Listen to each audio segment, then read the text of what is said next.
अस्सलामुअलैकुम and hello everyone, क्या हाल है आप सबका। उम्मीद है आप सब लोग ठीक ठाक होंगे, खैरियत से होंगे। दिस इज़ मी फैज़ान, आप सब लोगों को वेलकम करता हूँ आपके अपने क्रिप्टो यूट्यूब चैनल पे, जिसका नाम है फैज़ॉन जैन। और आज मैं हाजिर हुआ हूँ कुछ latest crypto news, fundamentals, market updates and technical analysis के साथ। तो दोस्तों, जब मैं वीडियो रिकॉर्ड कर रहा हूँ इस टाइम 29 अक्टूबर का जो है वो नाइट ऑलमोस्ट हो चुकी हुई है, 7:30 बजने वाले हैं पाकिस्तानी टाइम के मुताबिक। इन वेडनेसडे का जो था आज वो डे चल रहा था जब मैं वीडियो रिकॉर्ड कर रहा हूँ। और क्रिप्टो के कुछ हालातों वाक़यात की बात करते हैं तो ये मैंने आप लोगों के सामने कॉइन मार्केट कैप खोला हुआ है। और सबसे पहले हम मार्केट कैप की बात करते हैं तो इस टाइम 3.79 ट्रिलियन के ऊपर क्रिप्टो मार्केट कैप बैठा हुआ है, जिसमें 2.81% का जो है वो अच्छी खासी कमी वाक़या हो चुकी है। और आप देख रहे हैं कि मार्केट जो आज ब्लीड कर रही है और रेड के अंदर जा रही है। फियर एंड ग्रीड इंडेक्स की बात की जाए तो और हम दोबारा जो है फियर के अंदर दाखिल हो चुके हैं और 39 वाला जो है वो जोन हम दोबारा आ चुका है। आप लोगों को पता है, जब भी इस जोन पे आप देखते हैं कि जब मार्केट फियर और एक्सट्रीम फियर में जाती है तो वो एक अच्छा किस्म का बाइंग जोन होता है। और अगर ऑल कॉइन सीजन इंडेक्स की बात करें, ये भी जो है अब 30 पे जा चुका हुआ, आहिस्ता आहिस्ता डिक्रीज़ होता हुआ बिटकॉइन वाले जो सीज़न में, जो ऑरेंज वाले सीज़न में जा चुका है। इसका मतलब है कि ऑल्ट कॉइन से पैसा ब्लीड करके बिटकॉइन को दोबारा स्टेबलाइज़ किया जा रहा है, जिसकी वजह से ऑल्ट कॉइन्स की हालत जो है वो बहुत ज़्यादा टाइट हुई हुई है। एवरेज क्रिप्टो आरएसआई की बात करूँ तो 46 पे बैठा हुआ और ना हम ज़्यादा ओवर बॉट है ना हम ओवर सोल्ड है, हम न्यूट्रल जोन से स्लाइडली नीचे की तरफ आए हुए हैं। अगर हो सकता है कि फर्दर अगर थोड़ा सा क्रैश आता भी है तो हम दोबारा सोल्ड से ओवर सोल्ड वाली कैटेगरी में जा सकते हैं, जो कि अच्छी खासी बाइंग अपॉर्चुनिटी हो सकती है। कॉइन्स की बात करते हैं तो सबसे पहले बीटीसी के हालातों वाक़यात की बात करूँ, तकरीबन 1,12,500 के पास समय ट्रेड करता हुआ दिखाई दे रहा है, जिसके अंदर 24 आवर परफॉर्मेंस में ऑलमोस्ट 2.67% से 2.5% से ज़्यादा की इसमें कमी वाक़ हो चुकी हुई है, जबकि वीकली परफॉर्मेंस में स्टिल अभी 4% से ज़्यादा के इजाफे में बैठा हुआ है। इथेरियम की बात की जाए तो ऑलमोस्ट 3,980 से ऊपर हमें ट्रेड करता हुआ दिखाई दे रहा है। और इसकी भी 24 आवर परफॉर्मेंस की बात करूँ तो ऑलमोस्ट 4% का इसमें क्रैश आ चुका हुआ है, जबकि वीकली परफॉर्मेंस में स्टिल जो है वो 5.5% के साथ जो है पंप लेके बैठा हुआ है। एक्सआरपी की बात की जाए तो इसकी वीकली परफॉर्मेंस अभी भी डिसेंट जा रही है, ऑलमोस्ट 10.5% से ज़्यादा का इसमें हमें पम्प देखने को मिल रहा है अभी, जबकि 24 आवर परफॉर्मेंस ऑलमोस्ट 0.65% के साथ जो है वो नीचे की तरफ जा रही है और $2.62 पर बैठा हुआ है। इसका भी मैंने आप लोगों को बाइंग जोन बताया हुआ है कि जब भी 2.1 से $2.7 के दरमियान होता है, जो कि अभी भी है, तो उसकी एक किस्म की अच्छी बाइंग अपॉर्चुनिटी होती है। और इसके अलावा दोस्तों, आप लोगों के साथ अगर आज जिन कॉइन्स का मैं एनालिसिस लेके आया हूँ और उनकी अगर आप लोगों के साथ बात करूँ जो कॉइन मार्केट कैप पे लिस्ट हो रहे हैं, वो एक कॉइन नंबर 19 है जो रैंक कर रहा है, और उसके अलावा जो है अपना एविक्स है। और इसके अलावा मैं आप लोगों को बताता जाता हूँ coin number 18 and coin number 19 H bar and एविक्स, ये दोनों कॉइन्स का आज मैं टी आप लोगों के साथ लेके आ रहा हूँ। और सबसे पहले आप लोगों को बता दूं कि सबसे पहले तो मैं ज़ाहिर बात है, एच बार का आप लोगों को पता है कि ये जो है वो ट्रांजैक्शन फ़ीस देने के लिए भी यूज़ होता है हेड्रा नेटवर्क के ऊपर, और ये यूज़ होता है to run decentralized apps and smart contracts, और यूज़र इसको स्टेक करते हैं टू सिक्योर द नेटवर्क और रिवॉर्ड अर्न करने के लिए। और ये NFTs में भी यूज़ होता है सप्लाई चेन ट्रैकिंग में, माइक्रो पेमेंट्स में। क्यों होता है? बिकॉज ये फास्ट है, लो फी ट्रांजेक्शन हैं इसकी, इस वजह से। और दूसरी एविक्स की अगर आप लोगों के साथ बात करूँ ना, तो एविक्स भी जो है वो गैस फ़ी जो है वो फॉर ट्रांजैक्शन और स्मार्ट कॉन्ट्रैक्ट्स को पे करने के लिए यूज़ होता है एविक्स की ब्लॉकचेन पे। और ये वैलिडेटर्स और डेलीगेटर्स से के थ्रू जो ये स्टेक होता है, क्यों स्टेक होता है? To secure the network and earn staking rewards. और ये यूज़ होता है to create and manage custom blockchain, subnets हो गए जिस तरह से अपने वालंची की ब्लॉकचेन के ऊपर ही। और ये डिफाई में NFTs और Web3 ऐप्स के अंदर भी यूज़ होता है for fast and cheap transaction. तो दोनों का यूज़ केस बड़ा ज़बरदस्त है, इसलिए 18 और 19 पे रैंक कर रहे हैं। और सबसे पहले एच बार की बात करूँ तो इसके $0.2 पे मैं ऑलमोस्ट ये ट्रेड करता हुआ दिखा दे रहा है, जबकि इसकी वीकली परफॉर्मेंस ऑलमोस्ट 20% के साथ 19% ज़्यादा पंप हुई है, जबकि 24 आवर परफॉर्मेंस में आज मार्केट गिरी हुई है, फिर भी 0.28% के मामूली सी कमी के साथ इस टाइम में बैठा हुआ है और ये बड़ी अच्छी परफॉर्मेंस दे रहा है। तो आज इसके भी कुछ कीरियस डिस्कस करता हूँ। दूसरा एवेक्स पे जो है वो इस टाइम में $19.55 पे देखने को मिल रहा है, ट्रेड करता हुआ दिखाई दे रहा है। और अगर इसकी 24 आवर परफॉर्मेंस की बात करूँ तो 3.68% के साथ ये में क्रैश लेता हुआ दिखाई दे रहा है, जबकि इसकी वीकली परफॉर्मेंस स्टिल ग्रीन में जा रही है 1.23% के साथ। तो दोस्तों, टेक्निकल एनालिसिस सेगमेंट में डाइव इन करते हैं। तो सबसे पहले BTC के आप लोगों के साथ हालात वाक़यात की डिस्कशन करता हूँ। तो सबसे पहले दोस्तों, मैं आप लोगों को ना 3 डे का चार्ट दिखाता चाहता हूँ। आप लोगों को पता है कि पिछली तीनों जो थी 3 डे की कैंडल जो थी वो बड़ी ज़बरदस्त जो है ग्रीन में क्लोज हुई थी, ग्रीन डॉट प्रिंट हो चुका हुआ था। लेकिन अभी फ़िलहाल क्या हुआ है, हमें शॉर्ट टर्म जो है एक रिजेक्शन मिल रही है और BTC हमें दोबारा जो है नीचे की तरफ फॉल लेता है इसी रेंज के अंदर लेकिन ट्रेड कर रहा है, जो कि अच्छी सिचुएशन जा रही है, हमें ट्रेड करता हुआ दिखाई दे रहा है। अलबत्ता मनी फ्लो भी न्यूट्रल बैठा है ऊपर वाले जोन में ग्रीन के अंदर, ये जो कि अच्छी सिचुएशन है। ग्रीन डॉट भी प्रिंट हुआ है, वीवॉप भी ऊपर की तरफ जा रहा है। अगर खुदा ना खास्ता ये अगर रेड कैंडल बंद होती है तो इसके बाद मैं एक्सपेक्ट करूँ कि हम फर्दर जो है वो नीचे की तरफ डिक्लाइन जो है वो ले सकते हैं। तो अभी 3 डे की क्लोजिंग देखनी होगी कि मार्केट सेक्टर पे क्या प्रिंट होती है। अलबत्ता डेली के चार्ट की अगर बात करूँ तो डेली का चार्ट तो मुझे काफ़ी ज़्यादा बुलिश शो कर रहा था, क्योंकि मनी फ्लो ग्रीन में cross over market sector indicator पर ले चुका हुआ था। लेकिन क्या हुआ कि वीवॉप एग्रेसिवली नीचे की तरफ आने लग गया, मोमेंटम भी जो है वो यहाँ पे हमें जो है वो रेजिस्ट करता हुआ दिखाई दे रहा है। अलबत्ता अगर ये मनी फ्लो नीचे मतलब मनी फ्लो भी नीचे कर्व होने लग जाता है और यहाँ पे रेड डॉट प्रिंट हो जाता है, तो मैं एक अच्छी खासी नीचे की तरफ करेक्शन बीटीसी को लेता हुआ देख सकता हूँ। लेकिन अभी क्या सिचुएशन है जो कि 1,10,000 से 1,19,000 की रेंज बनी हुई है, इसको सस्टेन किया हुआ है बीटीसी ने। तो जब तक हम $1,10,000 को मतलब ब्रेक डाउन नहीं करते, खासकर जो प्रीवियस रेंज थी 1,02,000 से 1,08,000 वाली रेंज, जब तक ये, और यहाँ पे आप देखिए डेली का 200 DMA भी बैठा हुआ है 1,08,300-400 वाला एरिया। तो जब तक हम इस 1,08,300-400 वाले एरिया के नीचे भी एक मतलब वीकली क्लोज और डेली क्लोज नहीं करते, तब तक मैं बुलिश ही हूँ बीटीसी को लेकर। अलबत्ता अगर ये नीचे यहाँ से अच्छा खासा क्रैश लेता भी है, तो ये पिछली रेंज का वैल्यू एरिया है 1,08,300-400-500 वाले एरिया को रीटेस्ट करने आ सकता है, जो कि अच्छा खासा एक बाउंसिंग जोन भी हो सकता है। लेकिन अगर इसको सस्टेन नहीं करता, हम दोबारा इस पुरानी वाली रेंज में सकिन हो जाएंगे, जो कि 1,02,500 से लेकर ऑलमोस्ट 1,08,000 वाली रेंज बनती है। तो सीधा फिर इसको प्रीवियस रेंज का पॉइंट ऑफ कंट्रोल 1,05,500 वाले एरिया पे इसको डायरेक्ट फॉल लेता हुआ देख सकता हूँ। और वहाँ से सीधा अगर सस्टेन नहीं करता तो 1,02,000 1,02,500 वाले एरिया तक पे जा सकता है। और वहाँ पर नीचे अगर विक लगती है तो 1,01,000 ये 300 वाला एरिया जो है ये बड़ा क्रूशियल साबित हो सकता है, जहाँ पे एक daily net point of control बैठा हुआ है। तो यहाँ से हम जो है फर्दर जो है वो माउंस ले सकते हैं। तो ये इसके कुछ नीचे वाले टारगेट्स की बात हो गई है। लेकिन अब ये मार्केट साइफर जो है इसको देखना होगा कि डेली क्लोज क्या करते हैं और मनी फ्लो जो है वो किस डायरेक्शन में हमें जाता हुआ दिखाई देता है। ये सिचुएशन होगी। अब दोस्तों कुछ लोकल फिबोनाची एक्सटेंशंस की आप लोगों के साथ बात करता जाऊँ और कुछ निचले टारगेट्स आप लोगों को दिखा देता हूँ। तो दोस्तों ये देखिए कि कैसे 618 और 65 का लेवल उसी 1,08,000 से 1,08,400 वाले एरिया में जो है वो हमें रिजाइड करता हुआ दिखाई दे रहा है, जहाँ पे डेली का 200 DMA बैठा हुआ है। तो 1,08,000 वाले एरिया को सस्टेन करना बीटीसी के लिए बहुत बहुत ज़्यादा ज़रूरी है। अगर इसको सस्टेन नहीं करता तो हम इसको फर्दर जो है नीचे इस रेंज के अंदर आता हुआ देख सकते हैं। और वहाँ पे 786 का लेवल जो बैठा हुआ है 1,06,200-300 वाला, ये फाइनल जो है हमारे पास सपोर्ट होगी। इसको ब्रेक डाउन करता है तो सीधा हम 1,05,000 से 1,02,000 वाले एरिया में इसको डायरेक्ट फॉल लेता हुआ देख सकते हैं।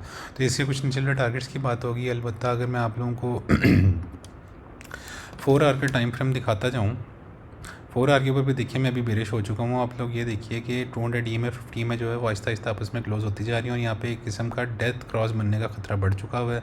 तो अगर जब तक बीटीसी इस 1,13,14 के ऊपर क्लोज नहीं करता तो एक इकनॉमिक सिचुएशन हो जाएगी और अगले 1,12,000 के नीचे क्रॉस करता है और ये 200 DMA ऊपर की तरफ आ जाती है और 50 EMA को नीचे ऊपर से क्रॉस ले लेती है, तो ये एक डेथ क्रॉस बन जाएगा। और जिस तरह मार्केट साइबर पर मनी फ्लो नीचे की तरफ निकल रहा है, वीवॉप नीचे की तरफ कर्व कर रहा है, मोमेंटम नीचे की तरफ जा रही है, जब ये तीनों चीज़ें स्लाइड नीचे की तरफ कर रही हैं तो मैं फर्दर इसको नीचे की तरफ अच्छा खासा डिक्लाइन लेता हुआ देख रहा हूँ इस टाइम बीटीसी को। तो जो है नाजुक सूरत हाल बन सकती है। अलबत्ता अगर यहाँ से हमें शॉर्ट टर्म माउंस मिलता भी है तो मैं आप लोगों को एक होपफुल कुछ नीचे वाले एरियाज़ बता देता हूँ, मतलब ऊपर वाले एरियाज़ बता देता हूँ जहाँ पे हमें शॉर्ट टर्म रिस्ट्रेट्स मिल सकती है। वो ये वाला एरिया होगा 1,14,000 से लेकर ऑलमोस्ट 1,15,000 वाला एरिया। यहाँ पर अगर आता है तो आप शॉर्ट की स्काल भी जो है प्लान आउट कर सकते हैं। लेकिन अभी मोमेंटम बहुत ज़्यादा बेरिश हुआ है तो हो सकता है हम यहाँ से सीधा नीचे की तरफ फर्दर फॉल लेते हुए हम देख सकें बीटीसी को। तो अभी शॉर्ट टर्म चीज़ें थोड़ी बेरिश हो गई हुई हैं दोस्तों। इथेरियम की जाते जाते आप लोगों के साथ बात करूँ तो इथेरियम का मैंने आप लोगों के साथ डेली चार्ट खोला हुआ है। तो इथेरियम अलबत्ता मनी फ्लो पर ग्रीन में जाने की कोशिश करा था, लेकिन यहाँ पे क्या अब मोमेंटम में अच्छी खासी जान नहीं पकड़ी और एक रेड डॉट प्रिंट हो चुका है, वीवो नीचे की तरफ कर्व कर चुका है और मनी फ्लो भी आहिस्ता आहिस्ता निकलने की नीचे की तरफ कोशिश कर रहा है, जो कि मुझे थोड़ी सी इलामिक सिचुएशन नज़र आ रही है। और अभी जो 3,990 के पास ट्रेड करता हुआ दिखाई दे रहा, हो सकता है हम सीधा इस वैल्यू एरिया लो की तरफ डायरेक्ट फॉल लें, जो कि 3,800 वाला एरिया बनता है।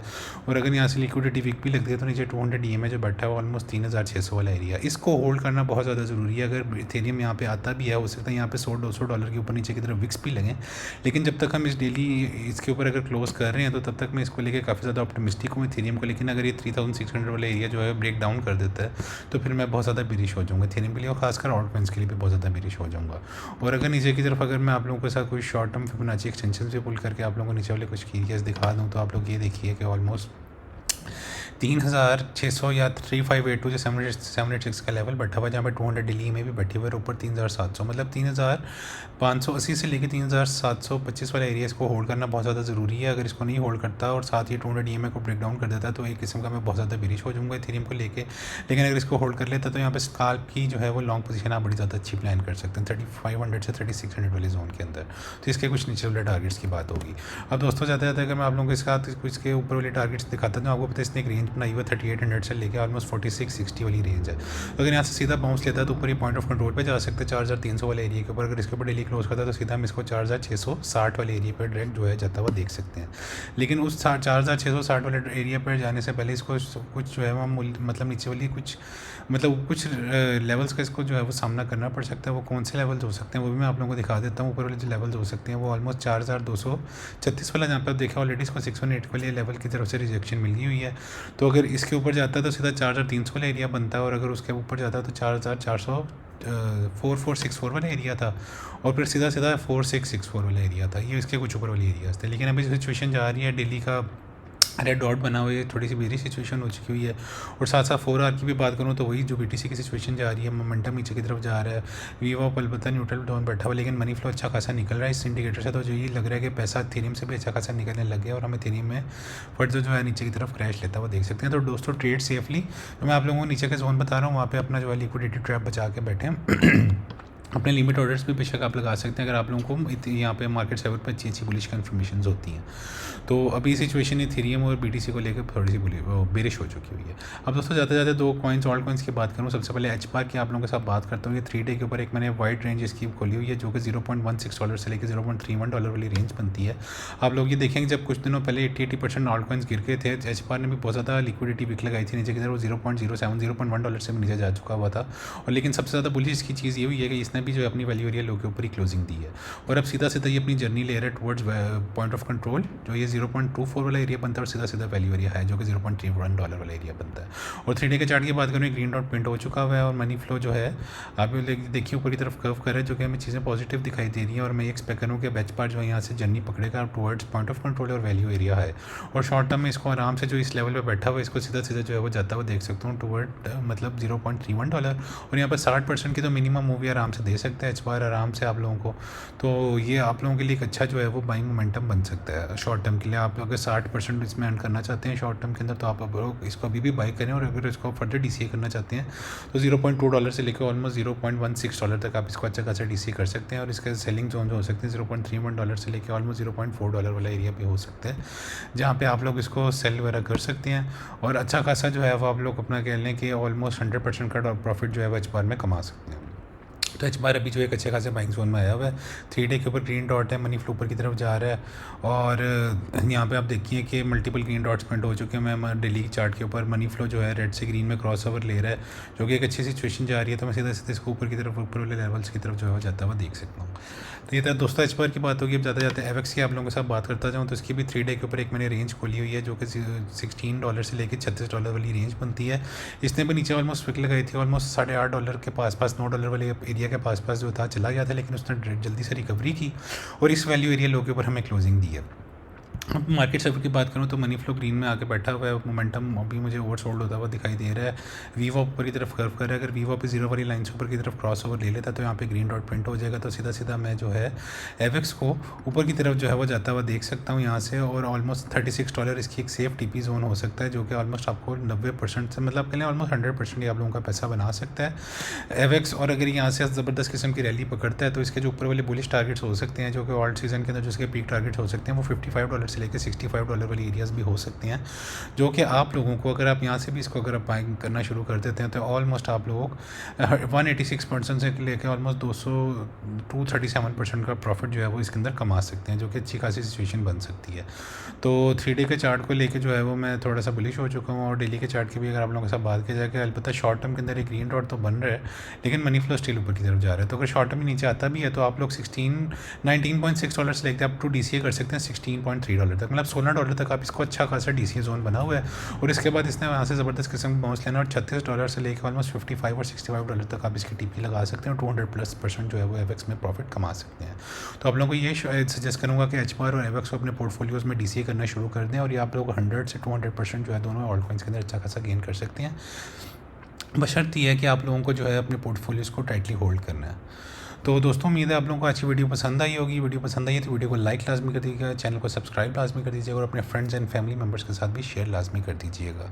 मार्केट थोड़ी वॉलेटाइल हुई है, हमें तो शॉर्ट टर्म जो है नीचे की तरफ मार्केट जाती हुई दिखाई दे रही है, लेकिन यहाँ पे कुछ भी हम मुमकिन है क्योंकि नवंबर का महीना आने वाला है और ये बहुत ज़्यादा बुलिश हिस्टोरिकली रहा है। और 4 ईयर के साइकिल की भी बात करूँ तो आखिरी कुछ 1 महीना 2 महीना चल रहे हैं जहाँ पे हम एक फाइनल पीक देख सकते हैं BTC को लेके। हो सकता है ऑल्ट कॉइन भी ज़बरदस्त किस्म की इसमें रैली दें हमें। तो अभी हमें नवंबर दिसंबर में टाइटली होल्ड करना है अपने ऑल्ट कॉइन्स को और वेट करना है और ऑप्टिमिस्टिक रहना है हमेशा कि हम जो है यहाँ पे ज़बरदस्त किस्म की जो है वो अर्निंग कर सकते हैं ऑल्ट कॉइन्स और BTC के अंदर लेके। तो कल इंशाल्लाह एक न्यू वीडियो के साथ हाजिर होऊंगा। तब तक के लिए टेक केयर, अल्लाह हाफिज़ guys, see you soon tomorrow with another crypto update. अल्लाह हाफिज़ एंड बाय बाय।